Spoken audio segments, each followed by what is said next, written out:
kajian ilmiah.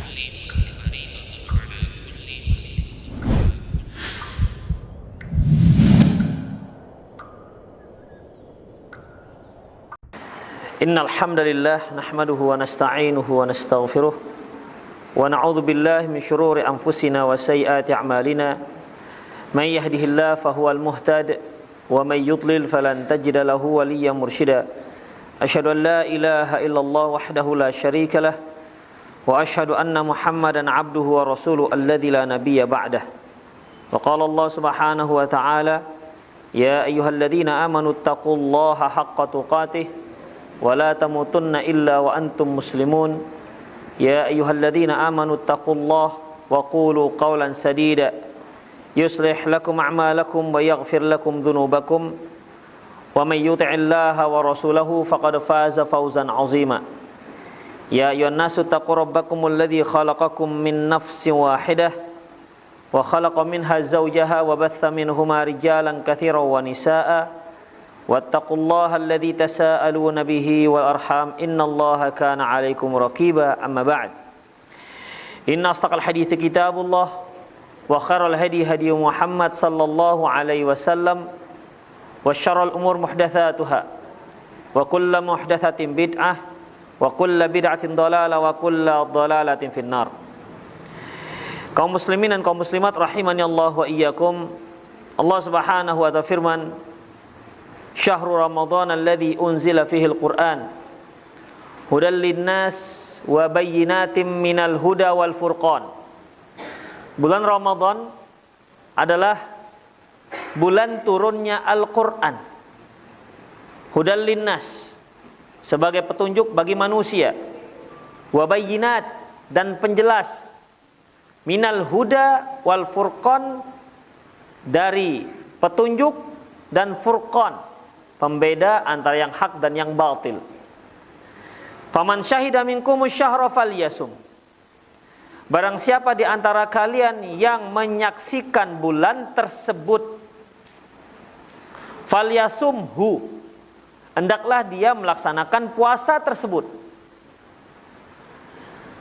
Faman kana maridun aw ala safarin.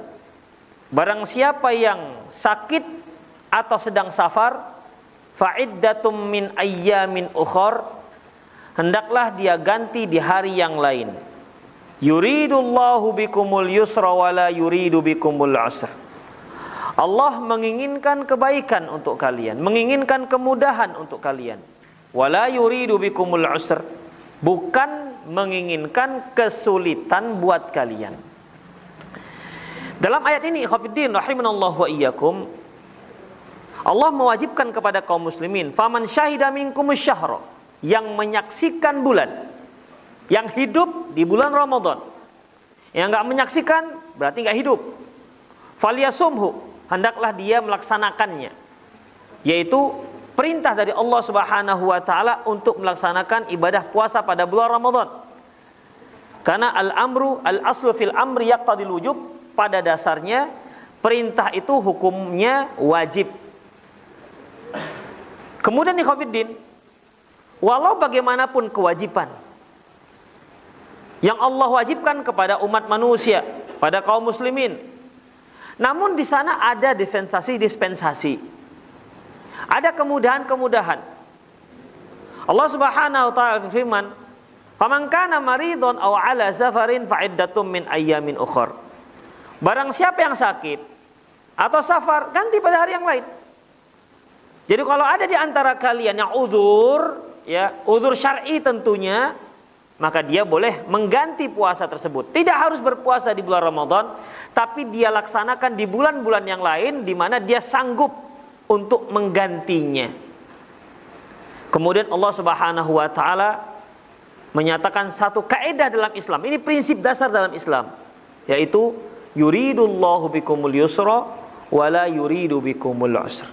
Allah ingin kemudahan bagi kalian, tidak menginginkan kesulitan bagi kalian. Artinya ikhwatiddin, ketika Allah Subhanahu wa taala mewajibkan puasa Ramadan itu, ini bukanlah sebuah kesulitan dan bukanlah tujuannya untuk menyulitkan kaum muslimin. bukan untuk menyulitkan umat manusia. Karena Allah Subhanahu wa taala tidak akan mungkin mewajibkan satu hukum, satu aktivitas, satu ibadah kecuali hal itu pasti akan bermaslahat dan bermanfaat untuk manusia.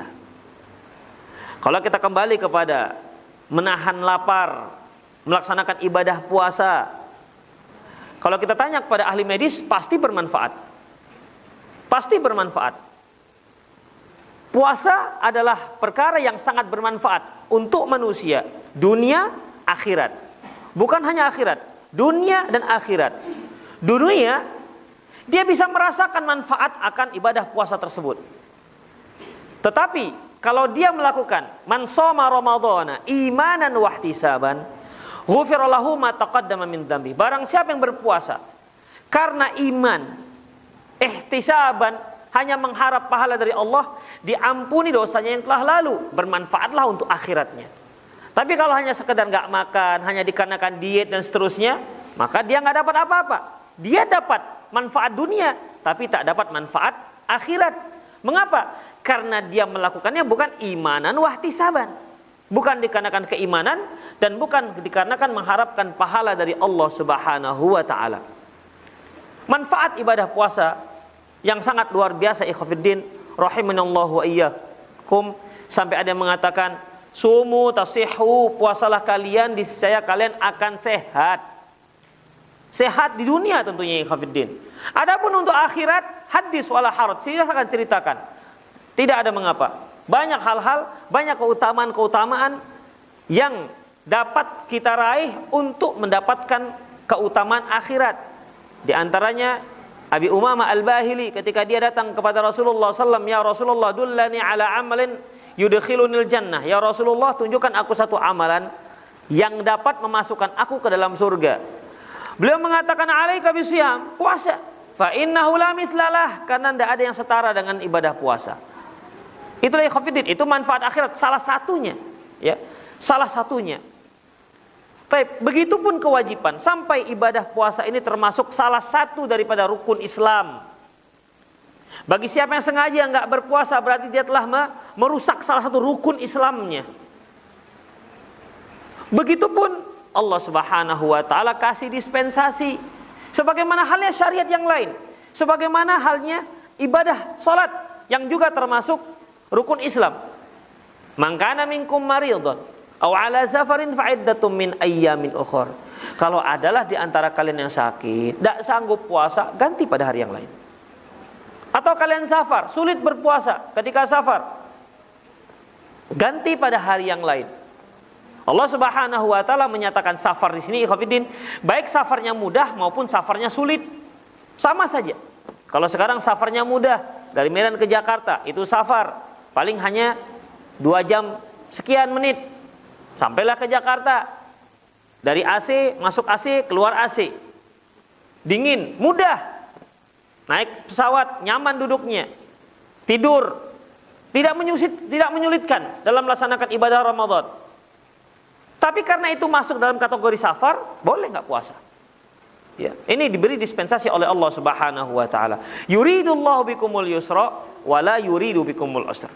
Allah Subhanahu wa taala menginginkan kemudahan bagi kalian, tidak menginginkan kesulitan bagi kalian. Jadi kalau kita ibadah Ramadan siang harinya mulai terasa lapar, kemudian perut mulai bersuara kriak-kriuk dan seterusnya, ketahuilah ikhwatiddin, itu bermanfaat bagi kita. Ya, itu bermanfaat bagi kita. Coba banding-bandingkan di saat kita makan perut bawaan kenyang saja. Ya. Perut bawaan kenyang saja, kemudian naiklah kolesterol, asam urat naik, kemudian terkena penyakit, berbagai macam penyakit. Karena memang sumber dari berbagai macam penyakit itu berasal dari perut. Berasal dari perut. Ikhwatiddin azallahu wa iyyakum. Kalau kita tidak sanggup puasa, Allah kasih kemudahan. Atau hal-hal yang lain yang membuat kita tidak puasa, yang memang diterima oleh syariat. Yuridullahu bikumul yusra wa la yuridu bikumul usra. Allah menginginkan kemudahan bagi kalian, tidak menginginkan kesulitan. Contoh ikhwatiddin syariat yang lain. Karena semua syariat yang Allah tetapkan kepada kita, yang Allah embankan, yang Allah wajibkan kepada kita, itu seluruhnya pasti bermanfaat. Pasti. Dan seluruhnya pasti sanggup kita laksanakan. Itu pasti, ikhwatiddin. Karena prinsip syariat, la yukallifullahu nafsan illa wus'aha. Allah tidak akan membebankan seseorang kecuali yang sanggup dia laksanakan. Syariat kita ini, syariat Islam dari A sampai Z, itu sanggup dilakukan oleh umat manusia. Itulah salah satu sebabnya mengapa Allah Subhanahu wa ta'ala mengutus Rasul itu manusia, bukan malaikat. Karena kalau seandainya malaikat, pasti kita nggak sanggup mengikuti malaikat. Kemudian, ikhwati fiddin rahimanallahu wa iyyakum. Kalau kita lihat syariat yang lain, seperti sholat misalnya.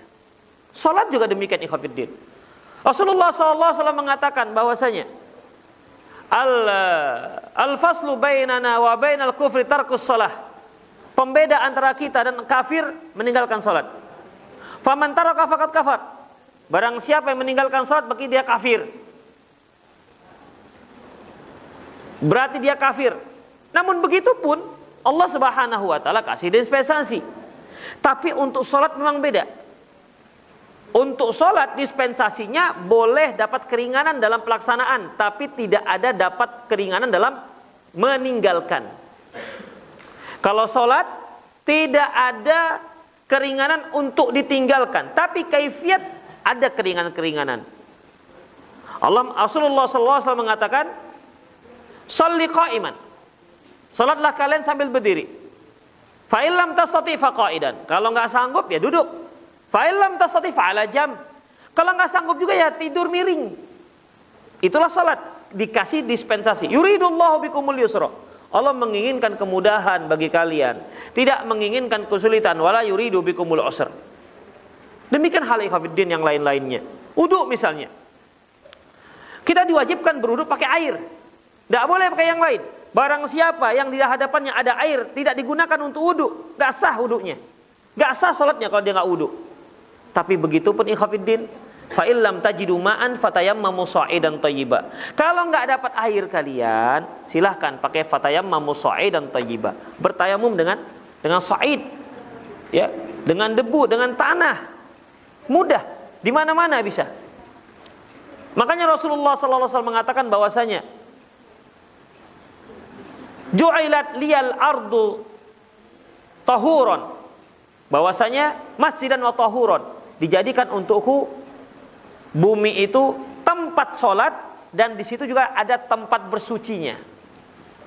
Itulah kemudahan yang Allah Subhanahu wa ta'ala berikan kepada kaum muslimin, termasuk pelaksanaan ibadah puasa. Allah Subhanahu wa ta'ala menyebutkan, ya ayyuhalladzina amanu kutiba alaikumusiyam kama kutiba 'alal ladzina min qablikum la'allakum tattaqun. Wahai orang yang beriman, diwajibkan kepada kalian berpuasa sebagaimana diwajibkan kepada umat sebelum kalian agar kalian bertakwa. Diwajibkan kepada kalian berpuasa. Puasa yang dimaksud adalah puasa Ramadan sebagaimana ayat setelahnya. Kama kutiba 'alal ladzina min qablikum, sebagaimana diwajibkan kepada umat sebelum kalian. Allah Subhanahu wa ta'ala telah mewajibkan ibadah Ramadan, ibadah puasa juga terhadap orang Yahudi dan orang Nasrani dan umat-umat sebelumnya. Mereka juga punya ibadah puasa yang Allah wajibkan. Tapi ingat, ibadah puasa yang diwajibkan Allah kepada kita itu lebih ringan ketimbang ibadah puasa yang diwajibkan kepada umat-umat sebelum umat Muhammad sallallahu alaihi wasallam.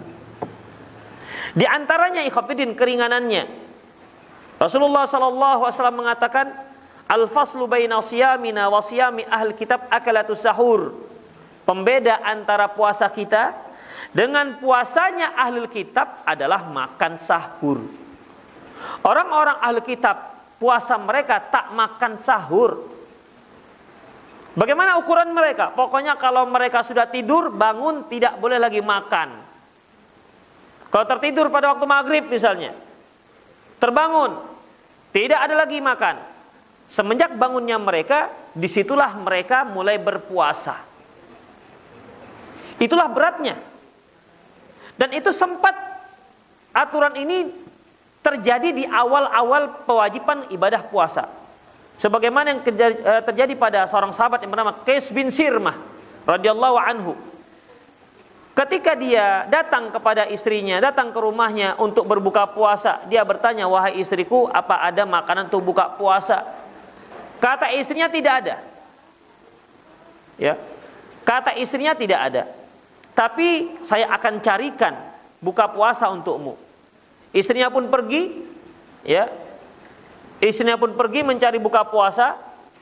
Kemudian ketika dia pulang, dia dapati suaminya sudah tertidur. Sudah tertidur. Apa kata istrinya? "Khaibatan lak, rugi kamu ini." Kenapa ya Khafidin? Karena aturannya, kalau sudah tidur, bangun, gak boleh lagi makan. Itulah aturannya. Kalau sudah tidur, terbangun, tidak boleh lagi makan. Akhirnya dia pun terbangun, gak boleh lagi makan. Makanan yang dibawa istrinya untuk berbuka puasa gak bisa lagi disantap. Akhirnya dia pun melanjutkan ibadah puasanya. Sampai tengah hari, dia pun jatuh pingsan. Pingsanlah sahabat ini, ikhwatiddin. Kenapa? Sampai 1 hari setengah gak makan. Karena memang mereka gak ada sahur. Lantas bagaimana, ikhwatiddin? Dilaporkan cerita ini kepada Rasulullah SAW. Akhirnya turunlah ayat, "Kulu washrabu hatta yatabayyana lakumul khaytul abyadhu minal khaytil aswad hatta yatabayyana lakumul khaytul abyadhu minal khaytil aswadi minal fajr." Makan dan minumlah kalian hingga jelas perbedaan benang putih dan benang hitamnya fajar. Artinya hingga waktu subuh. Kalau sudah waktu sholat subuh masuk, baru nggak boleh. Sebelumnya silahkan makan. Mau makan, tidur lagi, makan, tidur lagi, terserah. Yang penting kalau sudah adzan subuh, haram makan. Mulai kemudahan ikhwatiddin. Ini tidak ada pada puasanya orang Ahlul Kitab sebelumnya. Demikian ikhwatiddin. Coba kita puasa kita seperti itu. Mau nggak mau kita harus tidurnya pun di belakang-belakang gitu kan. Kenapa? Tidur cepat berarti puasanya jadi cepat. Habis tarawih langsung tidur, berarti sudah nggak boleh makan lagi. Maka bisa begadang, nanti jam-jam 5 baru tidur. Begitu jadinya, susah ikhwatiddin. Tapi coba sekarang, ya mau tidur memang sengaja tidur, bangun lagi. Selama dia belum subuh, dia masih boleh untuk makan. Al-faslu baina siyamina wa siyami al-kitab akalatus sahur. Pembeda antara puasa kita dengan puasa Alkitab, makan sahur. Makanya jangan sampai terlewat makan sahur. Ya. Ya Ibu ya, jangan sampai terlewat makan sahur. Sayang kalau makan sahur itu dilewatkan karena banyak sekali keutamaannya seperti akalatus sahur, tasahharu fa inna fi suhuri barakah. Makan sahurlah kalian karena pada makan sahur itu ada keberkahan. Walau antajra jur'atan minal ma', walaupun hanya dengan meneguk seteguk air. Fa innallaha malaikatahu yusholluna 'alal mutasahhirin. Karena Allah dan malaikatnya bersalawat terhadap orang yang makan sahur. Jangan tinggalkan makan sahur. Walaupun hanya sekedar minum sahur, supaya kita termasuk orang yang bersahur mendapat salawat dari Allah dan Rasulnya. Dan juga sebagai pembeda antara puasa kita dengan puasanya Ahlul Kitab. Kemudian apa lagi Hafidin? Dahulu di awal-awal Islam, 1 bulan Ramadan, suami istri tidak boleh berhubungan intim. Siang, malam, apalagi siang. Tidak boleh sama sekali. Dan ini para sahabat merasa berat. Sebulan libur masalahnya. Berat sekali. Hingga akhirnya turun ayat pembolehan. Silakan, fal'ana basyiruhun. Silakan, sekarang silakan kalian dekati istri kalian. Silakan, dibolehkan. Malam boleh, tapi siang awas. Kalau kalian dekat-dekat siang, ya, lakukan hubungan intim siang hari, maka ancamannya puasa 2 bulan berturut-turut. Kalau bolong 1, ulang dari awal. Itulah hukumannya. Berat hukumannya ikhwatiddin, rahimanallahu wa iyyakum. Mudah. Puasa kita itu mudah ikhwatiddin. Yuridullahu bikumul yusra. Allah menginginkan kemudahan bagi kalian, tidak menginginkan kesulitan.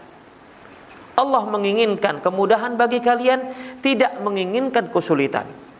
Makanya ikhwatiddin, belum pernah ada sejarah orang mati gara-gara puasa.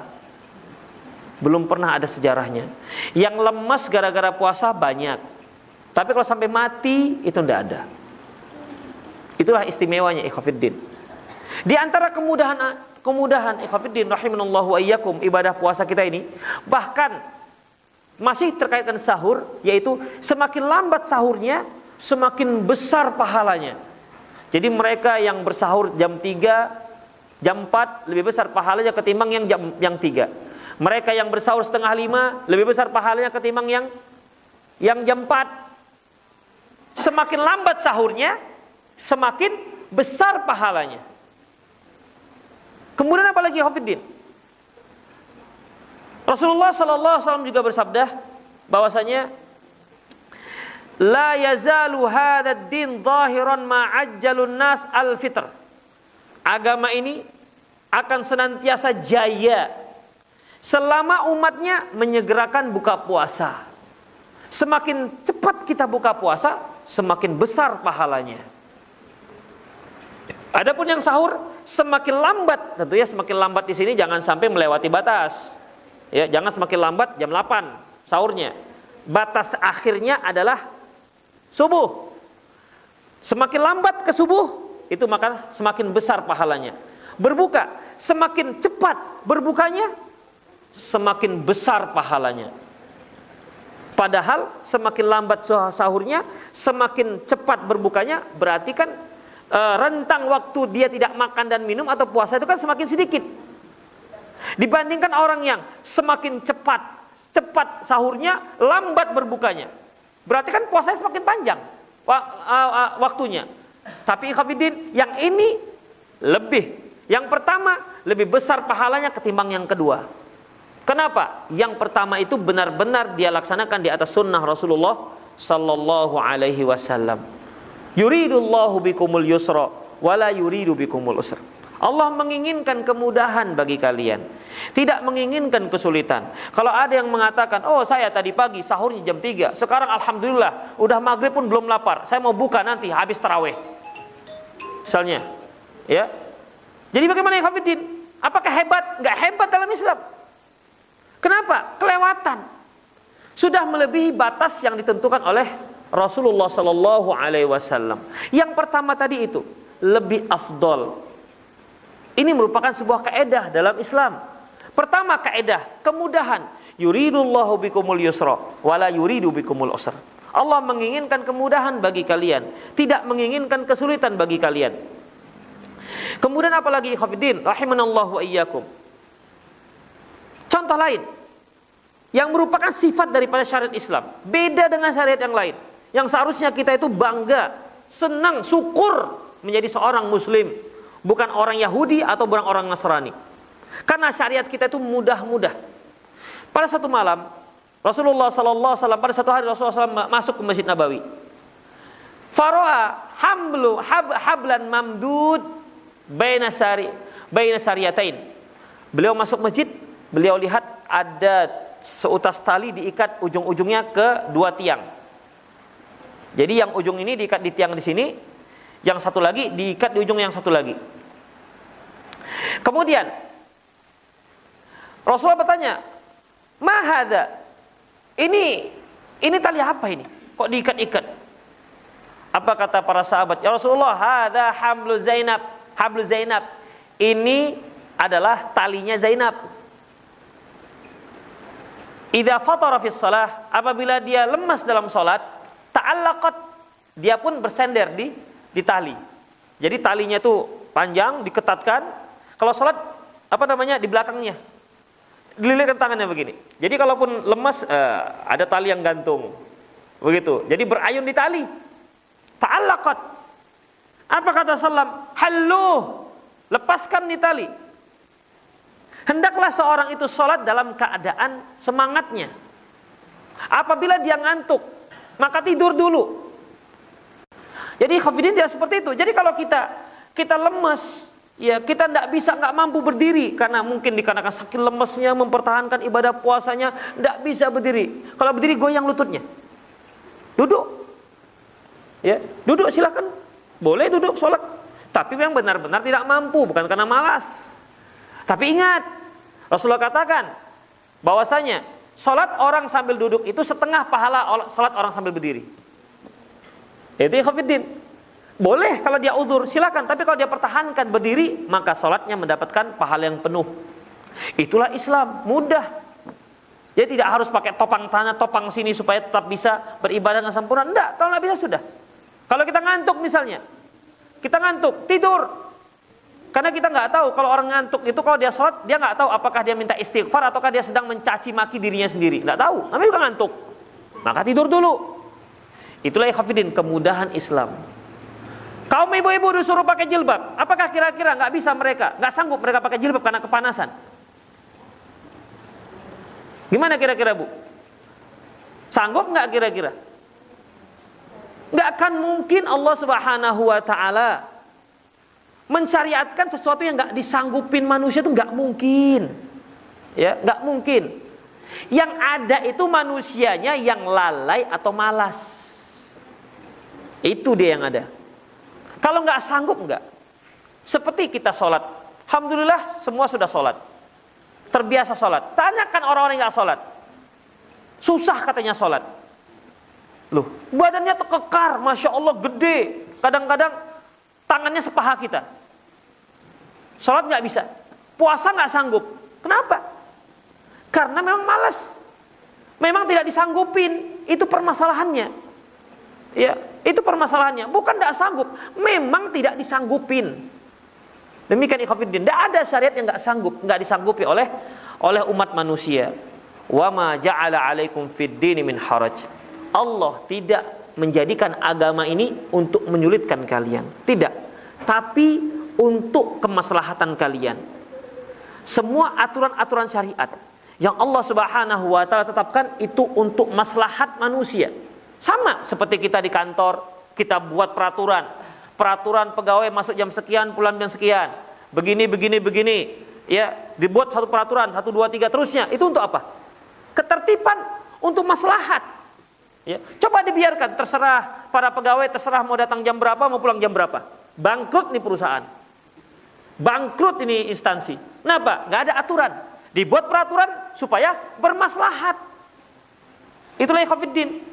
Allah Subhanahu wa taala turunkan agama Islam merupakan salah satu nikmat bagi kita agar kita merasakan maslahatnya. Ya, agar kita merasakan maslahat Islam itu sendiri. Ikhwatiddin rahimanallahu wa iyyakum, yuridullahu bikumul yusra wala yuridu bikumul usra. Allah menginginkan kemudahan, tidak menginginkan kesulitan. Ingatlah bahwasanya Allah tidak akan menyulitkan kita. Tidak akan menyulitkan kita. Allah tidak akan membebankan syariat yang tidak mungkin kita lakukan. Jadi kalau kita merasa ada satu syariat yang kita rasa ini mustahil kita lakukan, hendaklah kita banyak introspeksi diri. Bahwasanya kitanya yang salah, bukan syariatnya yang salah. Kitanya yang salah, bukan syariat yang salah. Itulah ikhwatiddin rahimanallahu wa iyyakum. Semoga bermanfaat. Dan sekali lagi, yuridullahu bikumul yusra wala yuridu bikumul usra. Allah menginginkan kemudahan bagi kalian, tidak menginginkan kesulitan bagi kalian. Aku lu qauli hadza wa astaghfirullah li wa lakum wa lisal muslimin innahu wal ghafur. Silakan jika ada pertanyaan.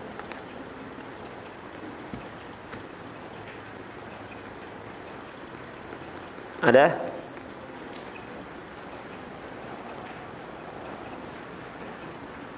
Ya. Dia puasa tapi nggak sholat. Ini saya tanya nih, Bapak sekalian, orang yang puasa tapi nggak sholat, sah nggak puasanya? Hah? Gimana Pak? Sah ya? Dia puasa tapi nggak sholat, sah nggak puasanya? Hah? Puasanya sah. Karena ibadah puasa beda dengan ibadah sholat. Ibadah puasa beda dengan ibadah sholat. Ini sedikit saya ingat, ini sering saya ulang-ulang di kajian, bahwasanya kalau kita berbicara masalah pembatal-pembatal ibadah, maka ingat ini sebuah kaidah ya dalam syariat kita, bahwasanya tidak ada satu apapun yang dapat membatalkan ibadah apapun kecuali dengan dalil. Tidak ada satu apapun yang dapat membatalkan ibadah apapun kecuali jika ada keterangan dalil. Misalnya wudu. Apakah ada pembatal wudu? Misalnya buang angin. Loh, kenapa buang angin dikatakan pembatal wudu? Karena ada dalilnya jelas. Kalau nggak ada dalilnya, mau buang angin, mau buang horok, mau apa, terserah, nggak membatalkan. Tapi karena ada dalilnya, jadi kita katakan membatalkan. Puasa, makan, minum, batal nggak puasanya? Kita katakan iya. Kenapa? Rasulullah yang menyebutkan. Allah menyatakan begitu. Makan dan minumlah kalian hingga terbit fajar. Kalau sudah terbit fajar, maka kalian makan, ya batal puasanya. Allah yang menyebutkan. Hubungan intim dan seterusnya. Bagaimana kalau dengan korek hidung, misalnya korek hidung, begitu.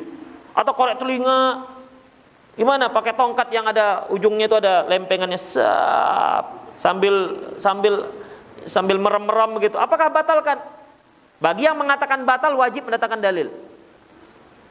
Kalau nggak ada, sudah, berarti dia tidak batal. Demikian. Mereka yang mencicipi makanan, silahkan, nggak ada masalah karena nggak batal. Mencicipi makan yang hanya sampai di mulut itu tidak membatalkan. Yang membatalkan kalau kelewatan sampai kerongkongan. Itu khofiddin. Tapi kalau hanya sekedar seorang ibu lagi masak, dia rasakan ini apakah sudah ada garamnya, ya apakah pedasnya sudah cukup, sudah. Tapi jangan ditelan. Habis itu dilepeh. Puasanya nggak apa-apa. Tapi Ustaz terasa enaknya. Ya yang namanya enak itu kan memang di lidah, bukan di perut. Tapi yang membatalkan puasa itu kalau lewat tenggorokan, bukan pas di mulut. Terbukti ketika kita wudu, yang masuk ke mulut apa?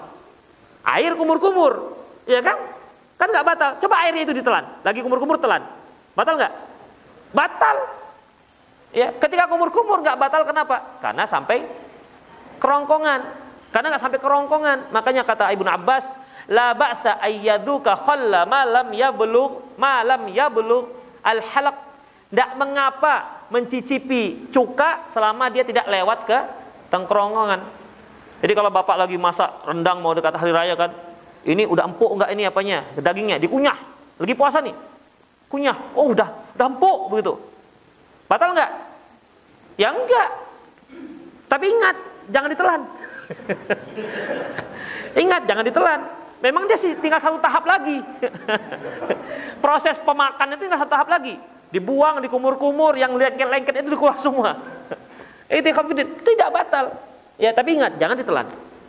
Demikian ikhwatiddin, rahimani Allah wa iyyakum. Makanya Rasulullah katakan asbighil wudu. Sempurnakan wudu, wa baligh fil istinsyak, dan masukkan air ke dalam hidung dalam-dalam. Kalau kita wudu, masukkan air dalam hidung dalam-dalam. Bukan hanya sekedar di ujung hidung kalau kita wudu tuh. Satu begitu. Di ujung hidung aja airnya. Enggak. Masukkan air ke dalam hidung dalam-dalam. Wa baligh fil istinsyak. Illa an takuna shaiman, kecuali kalau kamu sedang puasa. Demikian ikhwatiddin. Jadi yang membatalkan puasa itu terbatas. Enggak semua membatalkan. Kalau enggak ada dalilnya berarti enggak batal. Termasuk orang yang puasa tapi enggak salat. Adakah dalil yang membatalkan puasa? Enggak ada. Dibalik. Di bulan Ramadan dia salat tapi enggak puasa. Batal enggak salatnya? Kan enggak juga. Nah, itu kalau kita bicara batal nggak batal. Tapi permasalahannya terima atau enggak, itu permasalahannya. Ini khofiddin. Puasa, nengok film porno, batal nggak?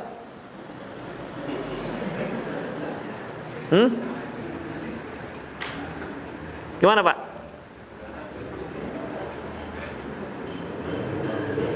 Batal nggak puasanya? Nanti dibilang nggak batal, buka pula nih pas di kantor. Pas ada wifi gratis kan, menunggu waktu berbuka puasa katanya. Secara prinsip nggak batal, ya. Tidak ada satu hadis pun yang menyebutkan barang siapa melihat yang diharamkan maka batal puasanya, nggak ada. Tapi ingat, nilai puasa habis. Ini yang disebut Rasulullah. Rubba sha'imin laisa lahu min nasibin illal ju'i wal 'atas. Berapa banyak orang yang puasa tak dapat nilai apapun. Yang dia dapati hanya lapar dan haus saja. Kenapa? Dia hanya sekedar menahan yang membatalkan, tapi tidak menahan apa yang diharamkan. Sedangkan yang halal saja di bulan Ramadan itu diharamkan. Kita punya uang dari cara yang halal, kita beli misalnya beras, kita masak nasinya haram kita makan. Padahal itu halal. Itu yang halal, apatah lagi yang haram. Beras curian, misalnya. Masak nasi dari beras curian di siang hari bulan Ramadan. Nah, saya tanya, curi nasi, mencurilah di siang hari bulan Ramadan, batal nggak puasanya? Ragu. Nggak batal. Tapi pahala puasanya tidak ada guna sama sekali, Khafiddin. Berbohong, mencaci maki, mengeluarkan ucapan-ucapan yang tidak senonoh, bergunjing, itu nggak membatalkan, tapi habis pahala puasanya, tak guna. Ini yang kata Rasulullah SAW, man la yada' qawla zur wa amila bihi falaysa lillahi hajatan ayyada'a ta'amahu wa syarabah. Barang siapa yang enggak meninggalkan dusta atau saksi palsu, masih mengamalkannya, maka Allah enggak perlu dia untuk tidak makan dan tidak minum. Enggak dapat apa-apa. Makanya pahala puasa kita itu seringnya itu tidak menjadikan kita menjadi orang yang bertakwa, karena sekedar menahan yang membatalkan, tapi tidak menahan yang diharamkan. Itulah ikhwatiddin. Makanya tidak menjadikan diri kita lebih baik dibandingkan sebelumnya. Padahal tujuan daripada puasa itu la'allakum tattaqun, agar kalian bertakwa. Bertakwa tidak hanya di bulan Ramadan, tapi bertakwa juga di luar Ramadan, di 11 bulan berikutnya. Itulah target daripada seorang yang sedang berpuasa. Demikian. Apalagi nggak sholat, masya Allah. Berapa banyak kaum muslimah puasa tapi nggak pakai jilbab, batal nggak puasanya? Hah? Nggak batal. Tapi dia sedang melakukan perkara yang diharamkan oleh Allah Subhanahu wa taala, bisa-bisa pahala puasa tidak ada. Apalagi nggak sholat. Ya. Ada ustadz yang mengatakan orang yang berpuasa tapi nggak sholat itu sama dengan orang yang pakai tali pinggang tapi nggak pakai celana.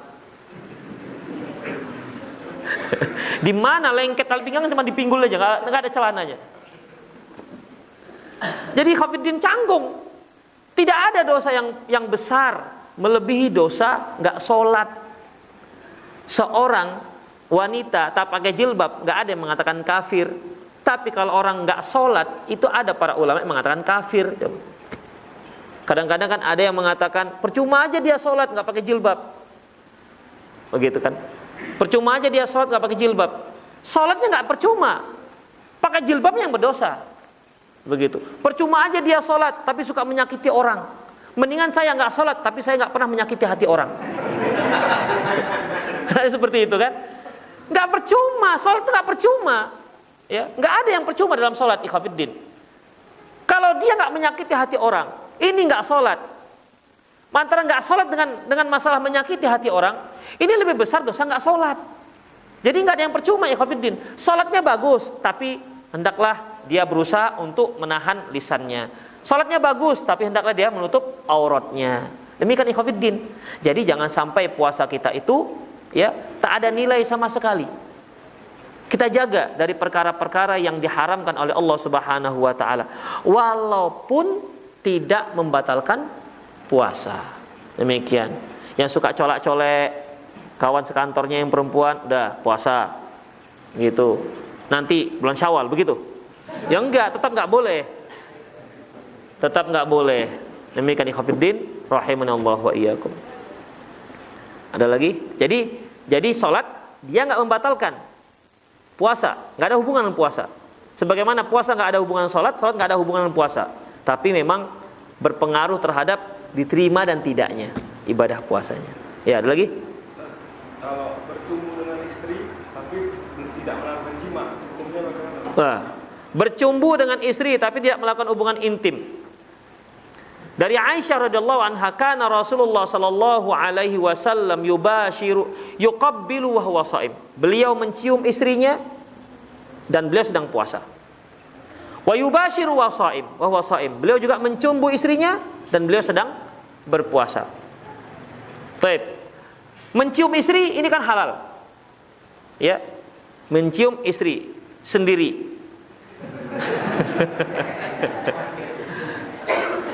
Baik, kalau yang dia cium istri tetangga, batal nggak puasanya? Hah? Gimana Pak? Gimana Pak? Kalau yang dicium istri tetangganya, batal nggak sholatnya? Hah? Enggak batal. Nggak ada hubungan di situ. Makanya saya katakan tadi, yang membatalkan puasa itu harus ada dalil. Tidak semua perkara yang diharamkan itu membatalkan puasa. Bahkan yang tadinya halal itu menjadi haram. Ya, mencium istri orang, tapi jangan dipraktekkan. Ya. Itu tidak membatalkan, tapi jelas merusak ibadah puasa dia.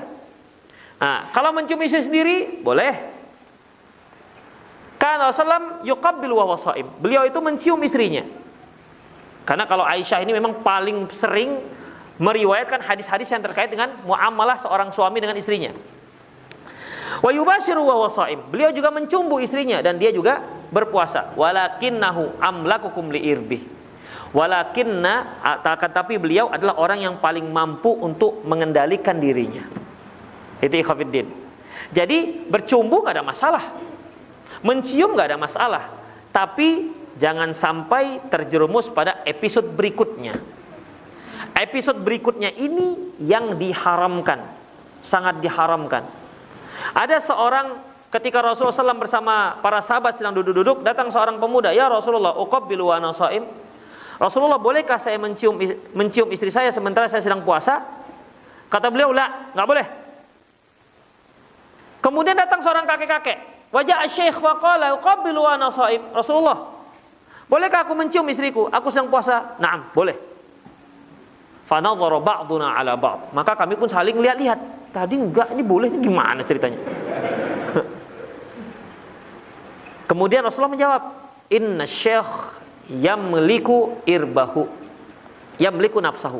Kalau orang tua itu mampu mengendalikan dirinya. Jadi kalau si kakek mencium si nenek, sudah sampai situ saja, nggak ada episode berikutnya. Tapi kalau anak muda, apalagi baru nikahnya bulan Ramadan, ya, kalau sekedar cium, titik, selesai, nggak pakai koma. Tapi kalau seandainya habis dia mencium istrinya, kemudian ada keinginan hasrat kuat untuk melakukan hubungan intim, di sini yang nggak dibolehkan.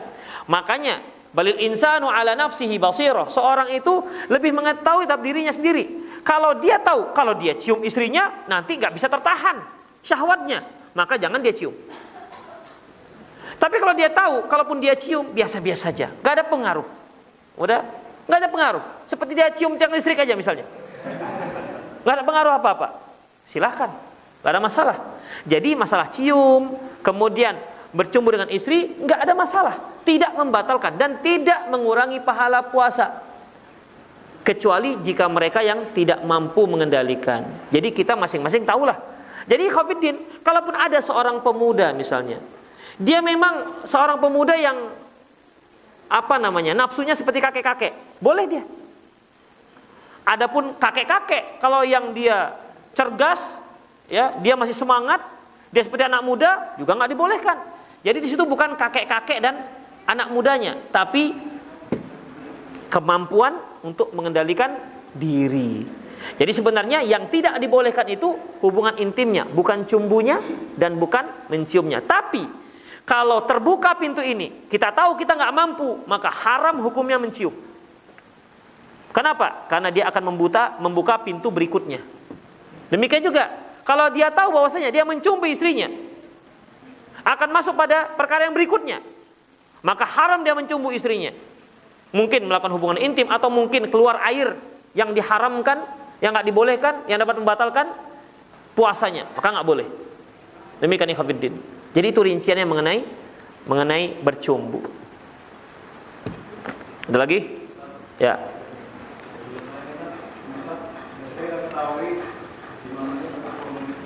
Iya. Rasulullah sallallahu alaihi wasallam pernah bersabda, "Idza sami'tumun nida wal ina'u fi yadihi fala yaqdiha fala wal ina'u fi yadihi fala yadh'u hatta yaqdi hajatahu fihi." Apabila kalian mendengar adzan subuh, sementara gelas masih di tanganmu, Asia sedang minum, maka jangan dia tinggalkan ini gelas sampai dia selesaikan minumnya. Boleh, ketika adzan berkumandang. Tapi minuman gelas artinya air putih biasa yang mudah cepat diminum, bukan teh panas, bukan kopi panas yang diseruput, itu lama lagi prosesnya. Dan bukan juga dengan makan. Apabila kalian mendengar adzan sementara nasi masih setengah piring, maka selesaikanlah. Enggak. Ya kalau nasi enggak. Demikian. Jadi pas yang dipegang. Itu ikhwatiddin. Dan juga jangan direkayasa. Begitu dengar adzan pegang ceret dia. Yang satu enggak tanggung, pegang dispenser. Perlu dispenser dia. Demikian ikhwatiddin. Jadi kalau sekedar untuk minum terakhir boleh. Ya, boleh. Berarti yang namanya imsak itu hanya sekedar warning saja, warning. Sebentar lagi nggak dibolehkan. Ibu menyusui dan melahirkan, apakah mengqadha bayar fidyah? Ikhwatiddin, yang rajih Allahu a'lam bishawab bahwasanya ibu yang hamil ataupun yang sedang menyusui membayar fidyah. Kalau dia sanggup dia qadha, kalau nggak sanggup dia bayarkan fidyah. Ya, dia bayarkan fidyah, dan ini mazhabnya Abdullah ibnu Umar dan Abdullah ibnu Abbas. Memang ada mazhab lain seperti mazhab Syafi'i, mazhab Hambali, dia harus bayar fidyah sekaligus qadha, double. Kalau mazhab Hanafi, dia wajib mengqadha. Seperti wanita haid wajib mengqadha. Tapi ini memang akan menyulitkan bagi kaum ibu-ibu kalau dia harus mengqadha juga. Karena dia aktivitas ibu-ibu ini kan kalau nggak hamil menyusui, kan tidak ada yang lain. Itu dia. Kan umumnya begitu, hamil menyusui. Hamil dia melahirkan itu udah 9 bulan. Menyusui rencana 2 tahun. Berapa lama bang kita nyusui anak kita? 2 tahun. Ternyata masih 3 bulan sudah isi lagi, bang, isi lagi. Ya udahlah, qadarullah masyafa'alah. Nah demikian. Berarti kan harus hamil lagi. Udah 2 bulan, 2 tahun. Berarti 2 bulan sudah. Demikian nih ikhwatiddin. Jadi agak kesulitan. Ya agak kesulitan. Akan kesulitan untuk bayarnya. Jadi bayar fidyah. Kalau dia sanggup mengqadha silahkan. Tapi kalau nggak sanggup dia bisa bayar fidyah.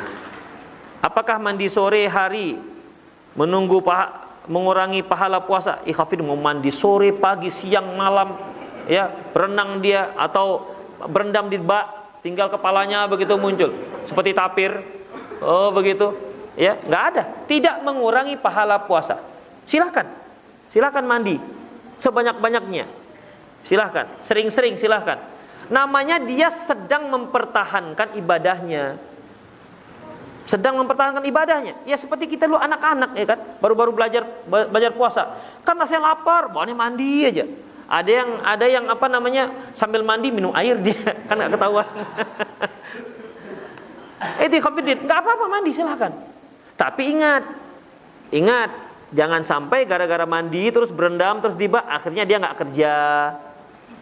Nah itu nggak dibolehkan. Jadi haram hukumnya. Bukan dikarenakan mandi haramnya mandi, tapi dia telah melalaikan kewajibannya sebagai seorang suami. Atau berendam saja, nggak ngerti. Udah azan zuhur pun tetap berendam sampai asar begitu. Hati-hati, nanti tumbuh sirip. Demikian ikhwatiddin, tidak apa-apa berendam. Tidak apa-apa mandi sore, siang, malam silahkan. Tapi air sendiri, jangan air orang. Dan jangan air masjid. Permisilah kalau di masjid. Abdullah bin Umar pernah beliau karena panas diambilnya selimutnya, direndamnya kemudian dia berselimut dengan kain basah itu. Ya gitu seperti AC-nya lah begitu di dalamnya dia, AC dingin begitu. Demikian boleh. Mandi, sering tidur silahkan. Enggak apa-apa dalam Islam. Dalam ketika orang sedang melaksanakan ibadah puasa, dia tidak mengurangi pahala puasa. Tapi ingat, selama dia tidak melalaikan kewajibannya, baik kewajibannya kepada Allah dan kewajiban dia terhadap manusia yang lain, apakah terhadap perusahaan, apakah terhadap anak dan istri dan seterusnya, silahkan ikhwatiddin. Misalnya mau tidur saja, abang mau tidur lah nih dek, kenapa? Udah nggak tahan abang biasanya, udah silahkan tidur. Ini ada duit 2 miliar, habiskan, abang mau tidur. Misalnya begitu, silahkan, nggak ada masalah. Ya, karena nggak membatalkan dan juga tidak mengurangi pahala puasa. Dia sedang berjuang, ya, sedang berjuang mempertahankan ibadahnya. Itu ikhwatiddin. Kita beri apresiasi dan jangan diberikan julukan-julukan. Saya dulu waktu kecil para ustadz sering mengatakan mereka yang puasanya tidur saja, maka puasa kampret katanya. Mereka yang puasa asik mandi aja, maka puasanya puasa tapir katanya. Kasihan diberi julukan seperti itu. Dia sedang berjuang. Ya, kita apresiasi perjuangannya. Tapi itu, kalau dia berjuang sedang berendam, jangan sambil menyelam minum air, itu yang nggak boleh, membatalkan puasanya. Demikian. Boleh, tidak mengapa. Mandi sore, mandi siang, mandi jam 8 mandi, 9 mandi, 10 mandi, 11 mandi, mandi aja pokoknya. Ya, nggak apa-apa. Demikian. Teman saya sangat mengagungkan putra Habib-Habibnya dan memaksa kami untuk mengikuti. Kami sudah berusaha cara baik-baik, namun dikatakan wah bos, apa nih? Bagaimana sikap kami? Ikhwatiddin, yang terpenting bagi kita mengikuti sunnah Rasulullah SAW, bukan mengikuti ustadz, bukan mengikuti kiai, mengikuti apa, ya. Seorang ustadz apabila dia bicara masalah syariat, dia wajib untuk menyebutkan dalil.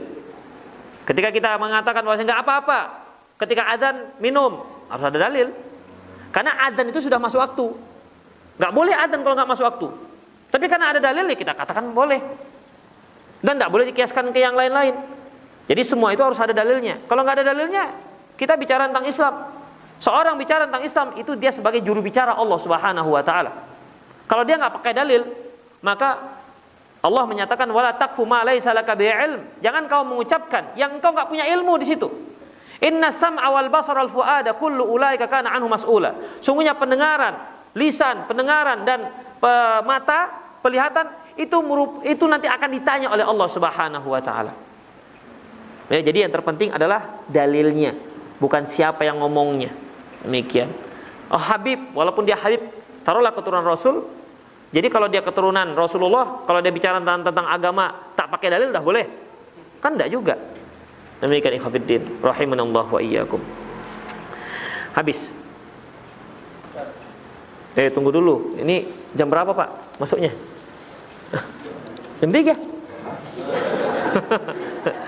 Nanti gara-gara puasa-puasa begitu kan, akhirnya melalaikan perusahaan atau instansi tempat kita bekerja, itu juga nggak dibolehkan dalam Islam.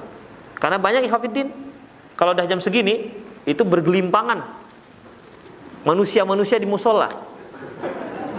Iya, bergelimpangan. Tadinya sholat zuhur tuh sedikit sekali. Kenapa? Karena dia benturan dengan makan siang. Makanya orang lebih ringan melangkahkan kakinya ke warung ketimbang ke masjid. Padahal masjidnya nyaman, AC segala macam, full, dingin. Ya, di hari biasa tidak ada orangnya. 3 orang, 4 orang sholatnya. Tapi Ramadan alhamdulillah, masya Allah, rame, hampir tak cukup. Itu ikhwatiddin. Habis assalamualaikum, dia pun melakukan ibadah berikutnya, yaitu tidur. Ada yang kelambatan masuk. Ya, ikhwatiddin, perhatikan. Jangan kita jadikan ibadah puasa kita itu sebagai alasan untuk malas. Gak dibolehkan dalam Islam. Ya, para sahabat dahulu perang ketika puasa. Itu perang pertama, perang Badar, dilakukan di bulan Ramadan. Ketika kita sudah memasuki ke dalam ruang lingkup sebuah perusahaan, di situ kita sudah menyetujui satu akad hak dan kewajiban. Apa hak kita dan apa kewajiban kita? Apa hak kita dan apa kewajiban kita?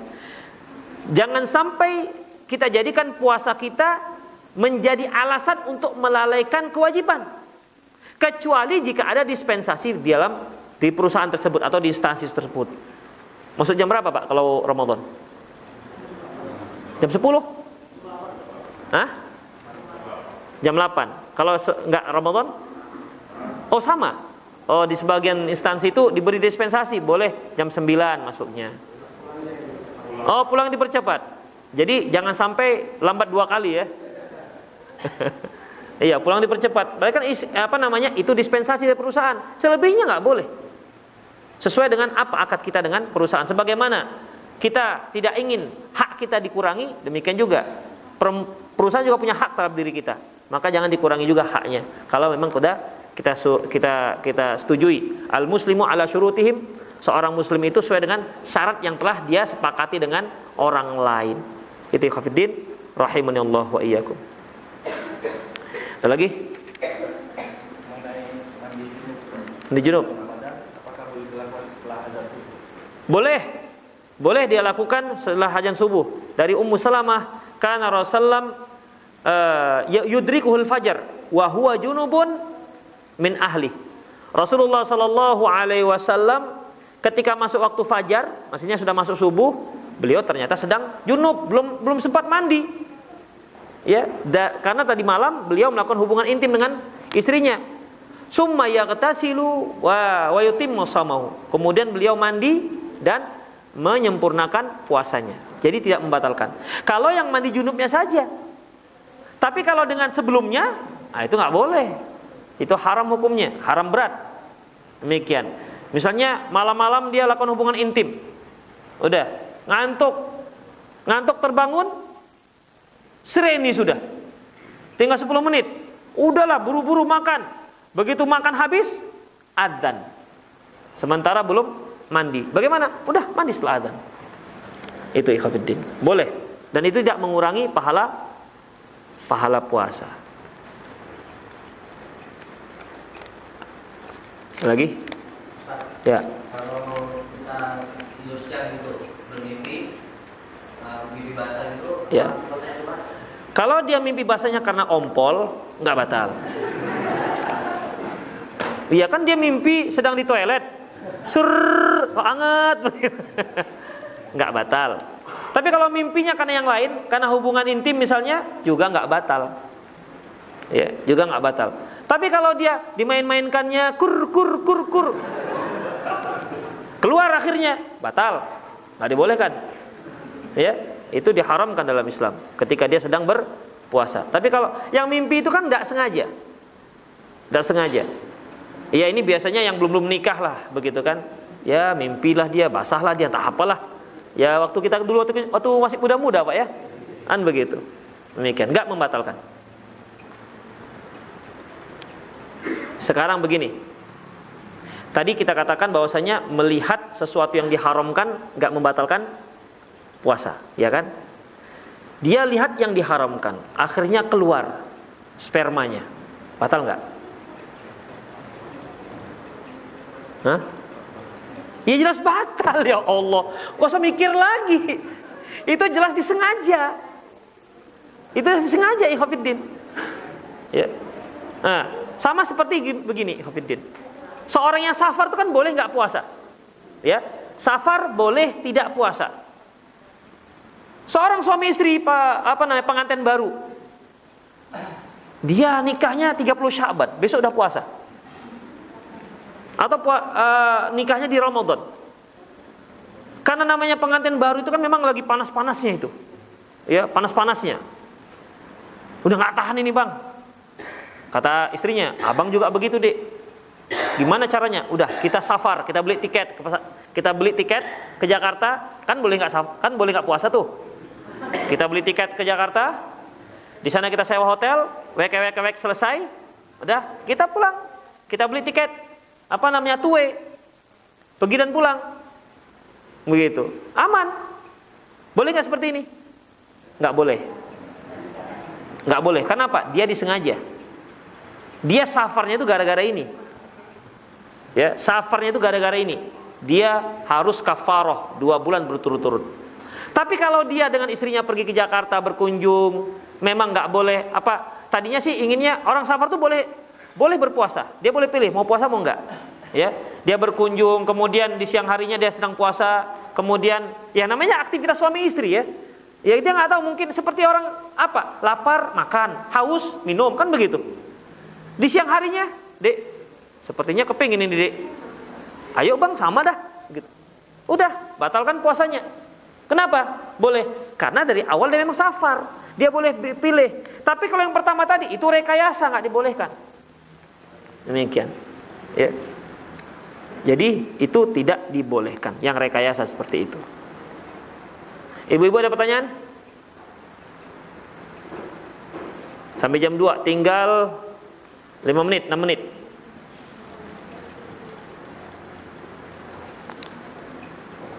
Ada lagi? Kan tidak harus habis jam 2 kan? Nggak harus. Masih ada waktu tidur. Iyalah ikhwafidin, kalau nggak ada kita tutup kajian kita. Ada lagi? Ya Pak, silakan.